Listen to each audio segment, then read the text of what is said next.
What's your name? My name is Mitch H. Mitch H. And you are former resident of Recovery Resources. Yes, sir. Sober Living Program. When did you graduate? So yeah, I entered January 2nd, 2023, and graduated February 29th, 2024. Okay. So Leap year. Yeah. So it's like a 12, 13 month, yeah, so to speak, and then you were right there at it. Okay, cool. So we interviewed you before, obviously, but how has your life been since that interview? Man, mind-blowing, actually. Yeah? Yeah, all the opportunities and restoration that's been, I guess, bestowed upon me. Yeah. It's kind of overwhelming. Well, it's also cool to watch, too, though. It's cool. Yeah. So what made you, once you graduated, you don't have to move out, but what was your catalyst to do so, your motivation to do so? Just ready to take that next step in my journey, be a dad, be the man I should have been a long time ago. Yeah. Yeah. I see you get to be a dad on your socials and junk. What has been something that you didn't intend, or something you didn't figure you were going to discover in your life up to this point, as far as recovery resources and going through the program is concerned? Maybe a better way to ask that would be, any new discoveries in your life?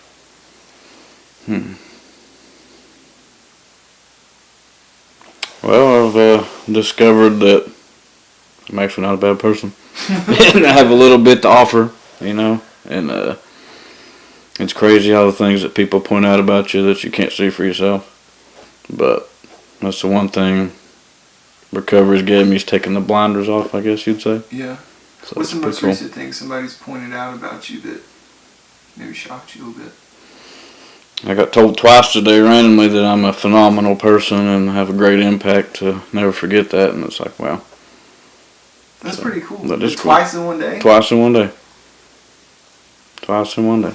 Dang. That's crazy. Yeah, that's it's overwhelming. That's amazing, dude. What is your favorite part about your life today? Being comfortable in my own skin and being able to love others and help them be comfortable in their own skin. It's pretty cool. Yeah, you do that. I guess that's your lifestyle now. Yeah. Yeah. How do you feel like recovery resources, if at all, has helped shape or motivate or help you navigate life up to this point? I like to say it's the cornerstone that I build everything on. Without it, What do you mean? like, they believed in me when I couldn't see it. Like, they loved me when I hated myself. Like, they gave me the tools to be that man I wanted to be. Like, they helped me discover who I wanted to be, and then they pushed me till I got there. So that was pretty cool. Yeah, that is pretty cool. I remember, I often, and we don't get to see what's going on internally inside of people, like when they show up. So I guess we try our best to be just as open as we can be. But you seem to be more reserved or quiet, I guess, in that way. You still do to me in some aspects. I'm not sure what that's about. What do you find are your biggest challenges in life today? I guess self-worth. How so?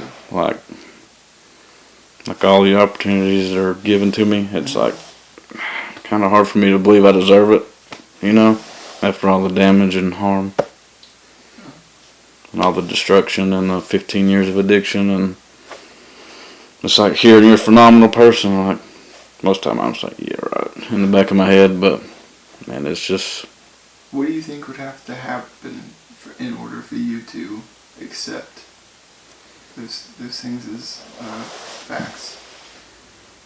I don't know at all. So it's just like I say, but if somebody said something negative, of course you're gonna be like, yeah, that's. Yeah, that's what I that's what I tell everybody. They can have like a room full of 100 and 98 of them say something positive, but the one person says something bad. I forget what the 98 said, and I hold on to the one. I don't know. I guess that's just a mental thing you gotta break down eventually. Okay. But You haven't been able to as of yet? for the most part, I could get by, but there's still that, I guess, that disease part grabbing at you. Yeah. Okay. So you talked about getting back, or maybe even for the first time, being a dad. Mm. What's that been like for you this go around? Man, Where do you find it? scary and exciting. Because I never really had a dad, so I didn't know how to be one in addiction, and then caused all that harm, and then I got clean once before, and I gained his trust, and then ended up going back out after 5 years of sobriety, so it was tough to restore that this time. Touch and go? Yeah, because he was real hurt. Yeah? Yeah. So what does that look like today? Man, it looks like today, man, we get to spend time together, and he wants to be involved with me and what I'm doing in the recovery community. He's played like the kickball events and stuff with me, and so we know his 8th grade prom, and I get to drive up Friday morning for his 8th grade graduation and be present. Like, that's the best gift, is I can be present. Yeah, and he wants you there. Yeah. And you want to be. I want to be there. Obviously. Yeah. Yeah. What, looking back on your experience with recovery resources, what do you find yourself currently like reminiscing or being nostalgic about, or what do you think was most helpful to you? No, they did teach me how to be vulnerable, and that's. How do you exercise that today? Like, now the phone's not so heavy when I need to talk to somebody, and like, I know I can trust people now, and that's been a big issue for me. Being able to trust people? Yeah. And like, they've taught me to let my guard down because they let theirs down.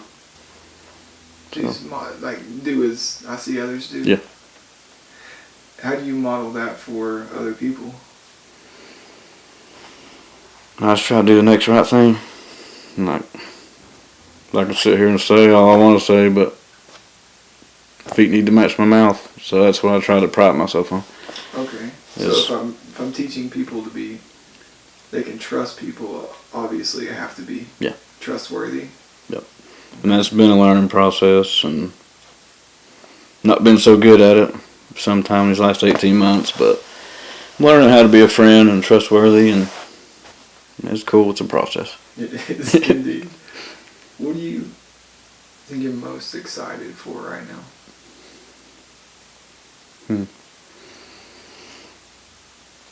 And the potential's endless, man. I'm excited about my family, and just got a new promotion at work, so that's cool. But man, I'm excited to see like the up and coming new guys that I sponsor and stuff.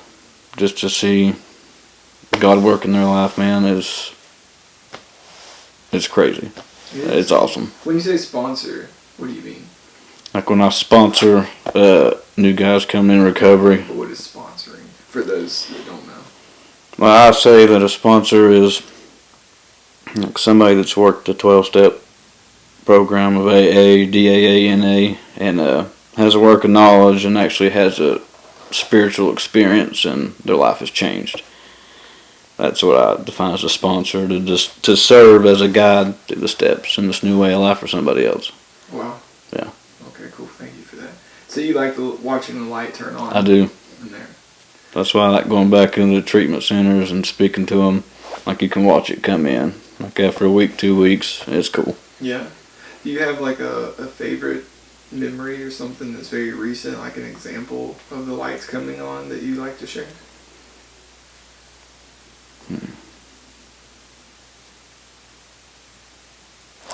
Man, I've got this sponsee named Dano. I don't want to put all the names out there or whatever, but he's still in the houses, man. And like, remember in treatment, like it was and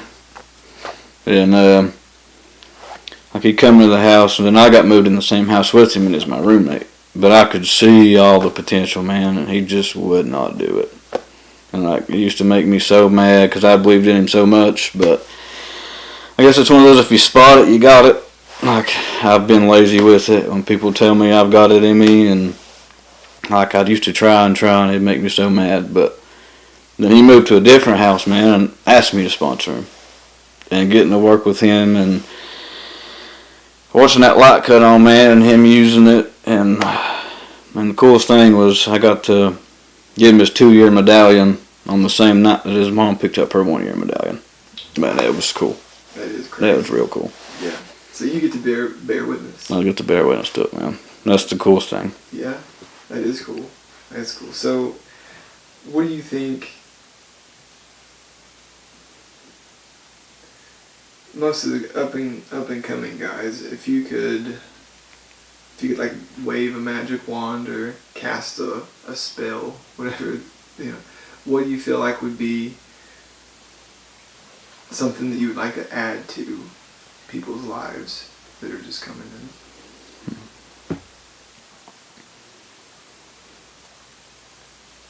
in? And I would just, I'd wave that magic wand and knock that wall down, man. Like, what do you think that wall is? Pride, hurt, fear. Like, I'd wave it down, man. Let us love you. So I think that's what we're all looking for, is love at some point. Connection, love, yeah. Just let us love you. Within that, I guess there's purpose. There is purpose. That's what we want, man. So how long you got clean sober right now? It's May 15th on the 24th, 18 months. Congratulations. Thank you. Just cruising along. Just cruising along. One day at a time. Yeah, one day at a time. I get normal people, like high-class problems now. Yeah. And when I think I'm having a rough day, I go back to that last night of using in here. And it lets me know that my life ain't so bad. Yeah, it's pretty good, actually. Perspective. Yeah. For sure. Thank you for doing that.